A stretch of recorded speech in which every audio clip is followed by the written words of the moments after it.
Hello friends, welcome to my YouTube channel the geography. তোমাদের সবাইকে অনেক ধন্যবাদ এই ভিডিওটিতে আসার জন্য। তো চলো আজকে আমরা যে প্রশ্নপত্রটা নিয়ে এসেছি সেটা আমরা দেখে নিই। দেখো আজকে যেটা আমাদের আছে সেটা হচ্ছে যে জিওগ্রাফির CC11 এবং এটা পরীক্ষাটা হচ্ছে 2019-এ। এটা হচ্ছে 5th সেমিস্টার অনার্স পেপার, ঠিক আছে। এবং যেটা সাবজেক্ট হচ্ছে research methodology and field work, যেটা আমাদের 5th সেমিস্টারে রয়েছে। এবং এখানে যে ফুল মার্কসটা রয়েছে 40 নাম্বারের, কারণ এর সঙ্গে একটা তোমাদের প্র্যাকটিক্যাল দেবে, আর এটা সময় 2 ঘন্টা। আর তো দেখো এখানে যে কোয়েশ্চেনটা রয়েছে যে answer any 5 question from the following, অর্থাৎ এখানে যে কয়েকটা কোয়েশ্চেন দিয়েছে সেখান থেকে আমাকে মোট যে কোনো 5টা প্রশ্নের উত্তর লিখতে হবে। তো দেখো প্রথম প্রশ্ন কি আছে, rearrange the following information after considering the referencing style of the American Psychological Association, যেটা শর্ট ফর্ম হচ্ছে APA। তো এখানে এ আর স্মল বি তে দেখো একটা দিয়েছে যে new Delhi 2003 R.D. Dixit Prentice Hall of India, The Art and Science of Geography Integrated Readings। আর একটা যেটা রয়েছে 2018 Rawat publication Majid Hussain Jaipur human geography 5th edition, PP মানে পেজ নম্বর 169 to 81।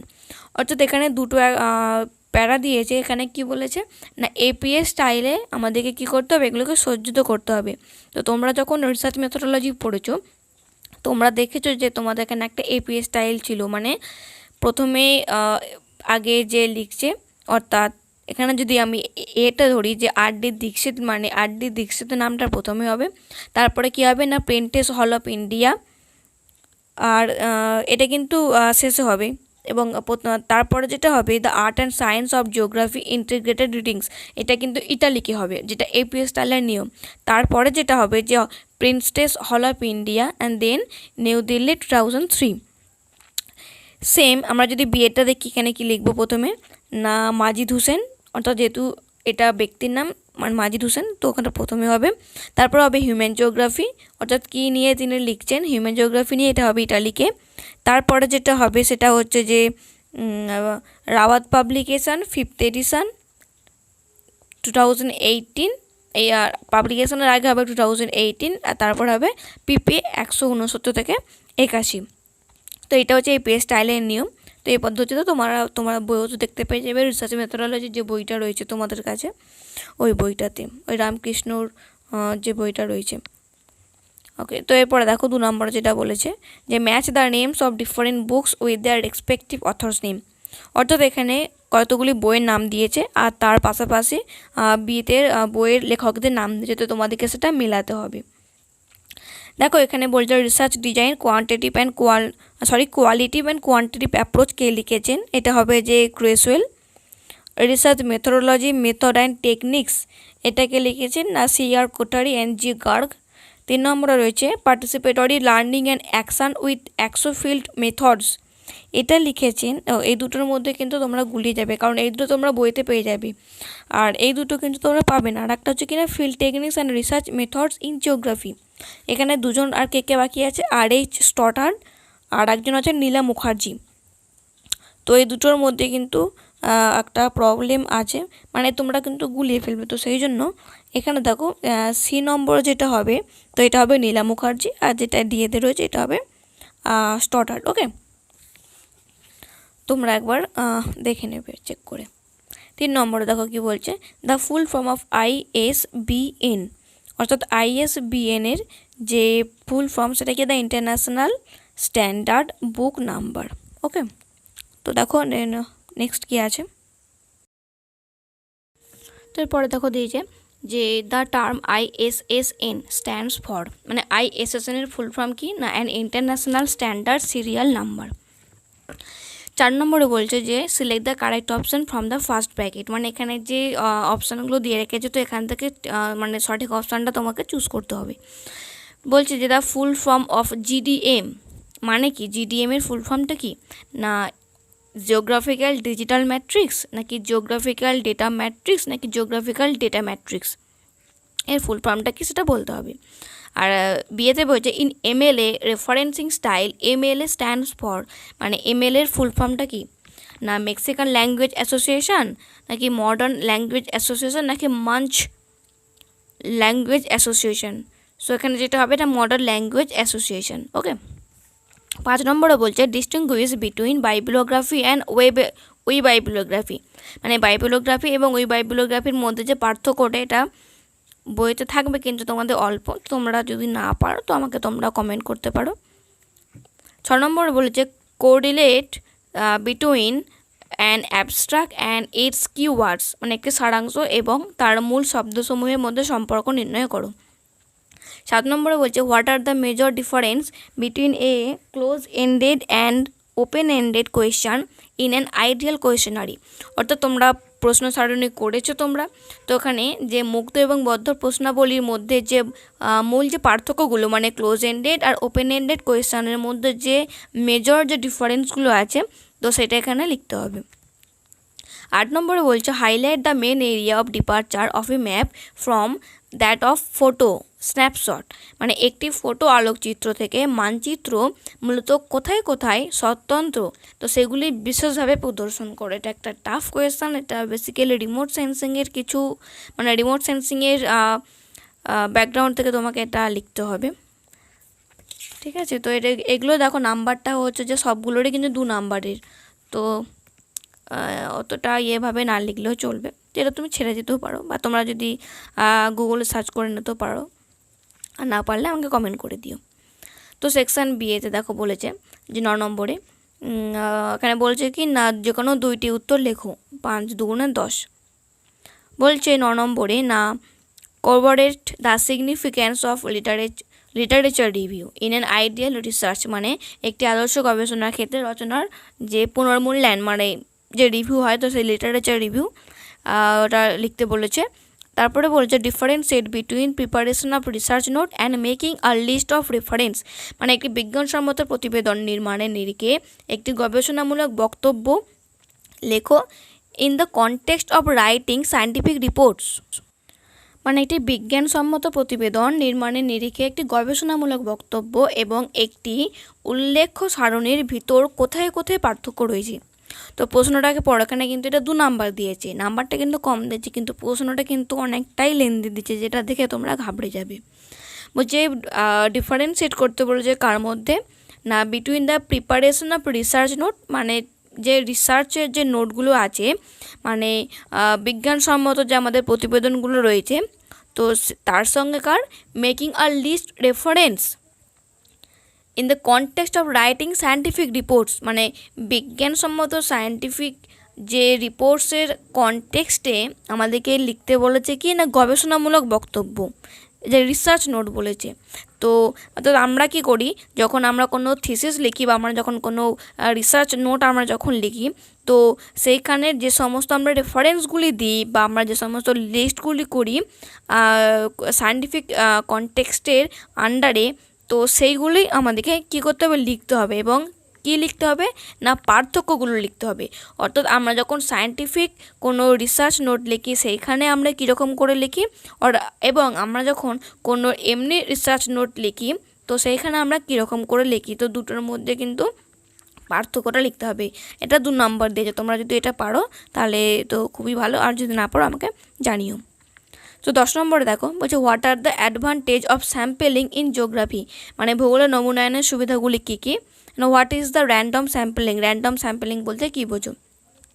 11 নম্বরে বলছে what are the characteristics of a good questionnaire, মানে উত্তম প্রশ্নমালার গুণাবলীগুলি কী কী, তোমরা এটা অনেক পয়েন্ট পেয়ে যাবে। এখানে এটা 5 নম্বর দিয়েছে, সুতরাং তোমরা মিনিমাম এটা 7টা পয়েন্ট লেখার চেষ্টা করবে, কারণ কোয়েশ্চেনারি থেকে কিন্তু প্রশ্ন আসবে, এবং তোমরা আশা করি যখন তোমরা কোনো প্র্যাকটিক্যাল করবে বা তোমরা যদি করে থাকো তো তোমরা ওখানে কোয়েশ্চেনারিটা পেয়ে থাকবে যে কোয়েশ্চেনারি অ্যাকচুয়ালি কী, তো সেখানে তোমরা পেয়ে যাবে যে উত্তম কোয়েশ্চেনারি যে সমস্ত অ্যাডভান্টেজ বা যে সমস্ত গুণাবলীগুলি রয়েছে তো সেগুলো কী কী।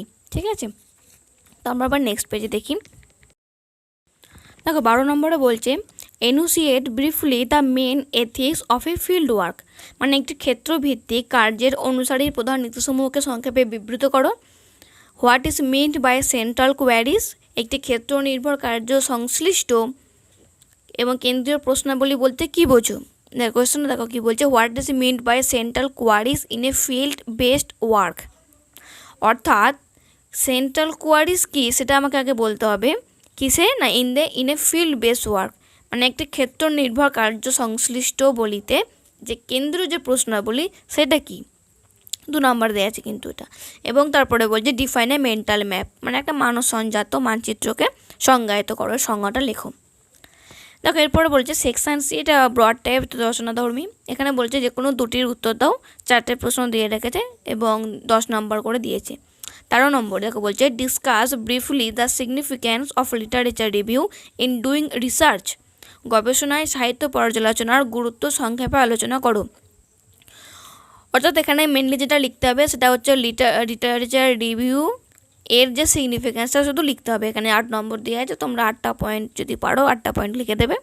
আর হোয়াট ইজ বাইবিলিওগ্রাফি, গ্রন্থপঞ্জি কি, এটা অলরেডি আমি আগে বলে দিলাম। 14 নম্বরে দেখো বলছে what are the dissimilarities between research method and research methodology, মানে গবেষণা প্রণালী এবং গবেষণা প্রণালী ভিত্তিক বিজ্ঞান, মানে রিসার্চ মেথড এবং রিসার্চ মেথোডোলজি দুটো কিন্তু খুব ভালো করে নোটিস করো। তো এদের মধ্যে যে ডিসিমিলারিটিস মানে যে সমস্ত পার্থক্যগুলি বা যে বিভেদগুলি আছে সেইগুলো লেখো। এবং এখানে যে নাম্বারটা রয়েছে দেখো 3 নাম্বার, মানে তোমাকে 3টে পয়েন্ট দিতে হবে, তার সঙ্গে তুমি একটা এক্সট্রা তোমাকে পয়েন্ট দিতে হবে, তাহলে তুমি 3 নাম্বারে ফুল পাবে। এরপরে বলছে what do you know by plagiarism, মানে এই বাংলা টার্মটা দেখো খুবই অদ্ভুত, কুম্ভিলক বৃত্তি কথাটির তুমি কি বোঝো? তো এর থেকে ইংলিশটাই বেটার, যে হোয়াট ইজ প্ল্যাগারিজম। 2 নম্বর দিয়ে রয়েছে define the quadrants with special reference to landscape survey. ভূদৃশ্য জরিপ কার্যের বিশেষ প্রসঙ্গে পদক্ষেপীয় বৃত্তকে সংজ্ঞায়িত করো। কোয়াড্রেন্টস যেটা রয়েছে তো এটা ডিফাইন করো কিসের মাধ্যমে, special reference to landscape survey. অর্থাৎ তোমরা যে সার্ভেগুলো করেছো তোমরা নিশ্চয়ই জানবে যে ল্যান্ডস্কেপ সার্ভেটা কি। তো সেই ল্যান্ডস্কেপ সার্ভের রেফারেন্সে কোয়াড্রেন্টসটা সংজ্ঞাটা। তো কোয়াড্রেন্টস মানে হচ্ছে না, তোমরা যখন কোনো সার্ভে করো তো সেখানে একটা আছে যে কোয়াড্রেন্টস এর মাধ্যমে যখন জরিপ করা হয় যে একটা হরাইজন্টালি আছে আর ভার্টিক্যালি আছে, তো এই কোয়াড্রেন্টস পদ্ধতিটার মাধ্যমে কীভাবে করা হয় তো তোমরা সেখানে দেখতে পাবে। এরপরে বলছে দেখো না what are the connection between the hypothesis and synthesis, মানে হাইপোথিসিস এবং সিনথেসিস এর যে সম্পর্ক, কানেকশান বলেছে অনুমান এবং সংশ্লেষণের। এটা আড়াই নাম্বার দিয়ে রেখেছে, মানে এটা 10 নাম্বার, এটা ডেট। মানে ধরো হাইপোথিসিস তুমি সংজ্ঞাটা লিখলে এবং তার সঙ্গে হাইপোথিসিস সম্পর্কে যদি তুমি 2 লাইন কিছু লেখো আর তার সঙ্গে সিনথেসিস দিয়ে দুজনের মধ্যে দুটো সম্পর্ক, তাহলে আড়াই নাম্বার তুমি ফুল পেয়ে যাবে। এবং এই কোয়েশ্চেনগুলো এমনই তুমি যদি ঠিকঠাক করে লেখো তাহলে ফুল পাবে, আর যদি একটু কোথাও এদিক ওদিক হয়ে যায় তো সেখানে কিন্তু নাম্বার পাওয়ার একটা অসুবিধা রয়েছে। তো 15 নম্বরে দেখো বলছে field work are generally R area specified. আচ্ছা, মানে বলছে ক্ষেত্রভিত্তিক কার্যবলীসমূহ যে সাধারণত এলাকা কেন্দ্রিকগুলি, এগুলো হচ্ছে কি একটি সমস্যা কেন্দ্রিক, মানে where is the research works are mainly problem specific elucidated. দেখো বলছে field work are generally area specific, মানে যে সমস্ত ফিল্ড ওয়ার্কার আছে তো সেগুলি এরিয়া স্পেসিফিক হয়, আর যেগুলো রিসার্চ ওয়ার্ক আছে মানে যেগুলোতে আমরা রিসার্চ করি তো সেগুলো প্রবলেম স্পেসিফিক। তো স্বাভাবিকভাবে সেখানে প্রবলেম হবে, কারণ আমরা যদি কোনো জায়গাতে রিসার্চ করতে যাই সেখানকার ওয়েদারের সঙ্গে এছাড়া মানুষজনের সঙ্গে বিভিন্ন ধরনের প্রবলেম থাকবে। কিন্তু ফিল্ড ওয়ার্ক অর্থাৎ যদি কোনো আমরা জমি বা যদি কোনো আমরা জায়গাতে আমরা যদি কোনো রিসার্চ করি তো সেইখানে কী হবে, সেটা এরিয়ার ওপরে ডিপেন্ড করবে। তো এখানে বলছে এই দুটো এলুসিয়েটেড করো, আমি যেটা বললাম সেটাকে তোমাকে কিন্তু একটু ডেসক্রাইবভাবে লিখতে হবে। ডিফারেন্সিয়েট করো amongst random stratified and systematic sampling techniques.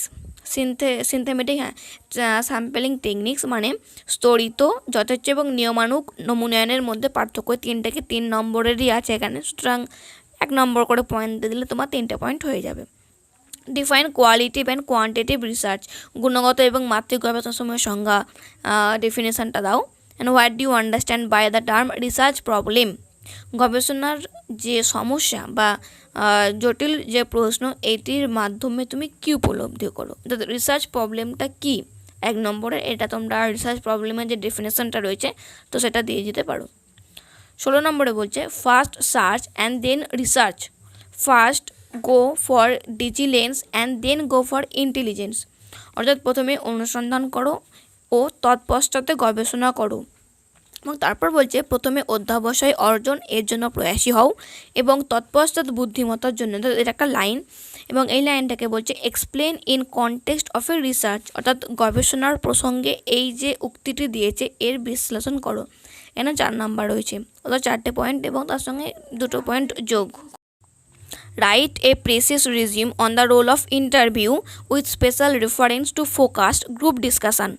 দেখো প্রশ্নটি ভালো করে পড়ো। বলছে এখানে কেন্দ্রীভূত গোষ্ঠীবদ্ধ আলোচনা প্রসঙ্গে একখানি সাক্ষাৎকার কী ভূমিকা পালন করে তার ওপর বৃত্তান্ত, মানে গ্রুপ ডিসকাশান এর রেফারেন্সে যে ইন্টারভিউর যে রোল কিসের, অর্থাৎ আমরা যখন ইন্টারভিউ নিই তো সেই ইন্টারভিউয়ের যে রোল সেটার একটা প্রেসেস লিখতে হবে, রেফারেন্স টু ফোকাসড গ্রুপ ডিসকাশনের উপর ফোকাস করি। 3 নম্বর আছে এটা। এর পরবর্তী দেখো analysis the importance of video recording and constructing sketch for an ideal field work. This is VBI question. এখানে এটা 3 নম্বর দিয়েছে। দেখো প্রশ্ন করতে এটা কিন্তু খুবই একটা টাফ। বলছে এখানে যে ভিডিও রেকর্ডিং যেটা রয়েছে এর যে ইম্পর্টেন্সটা এবং কনস্ট্রাক্টিং যে স্কেচ একটা কিসের, আইডিয়াল ফিল্ড ওয়ার্কের, এই দুটোর ইম্পর্টেন্সকে অ্যানালিসিস করতে হবে, সেটা 3 নম্বর। মানে ভিডিও রেকর্ডিংয়ের যে ইম্পর্টেন্স সেটা লিখতে হবে এবং স্কেচের যে ফিল্ড ওয়ার্ক মানে একটা সাধারণ বা আইডিয়াল যে ফিল্ড ওয়ার্ক তার যে কনস্ট্রাক্টিং স্কেচটা রয়েছে তার ইম্পর্টেন্স, এই দুটোকে কী করতে হবে না আমাকে অ্যানালিসিস করতে হবে ইম্পর্টেন্সটা, ঠিক আছে। তো এটা 2019 সালে যে কোয়েশ্চেনটা মোটামুটি খুব সহজ আসেনি। তো এটাই ছিল শেষ প্রশ্ন। তো তোমরা দেখলে, তো তোমাদের যদি এটি ভালো লেগে থাকে অবশ্যই চ্যানেলটিকে সাবস্ক্রাইব করো আর বন্ধুদের সঙ্গে তোমরা শেয়ার করে দিও প্লিজ, ঠিক আছে। আর যদি এরকম কোনো তোমরা ভিডিও চাও তো তোমরা অবশ্যই কমেন্ট করো। আর এই যে প্রশ্নপত্রটা ছিল এর মধ্যে যদি তোমাদের কোনো প্রশ্ন মনে হয় যে তোমরা জানো না তো তাহলে তোমরা আমাকে কমেন্টে লেখো বা তোমরা হোয়াটসঅ্যাপ গ্রুপে তোমরা জয়েন হয়ে যেতে পারো।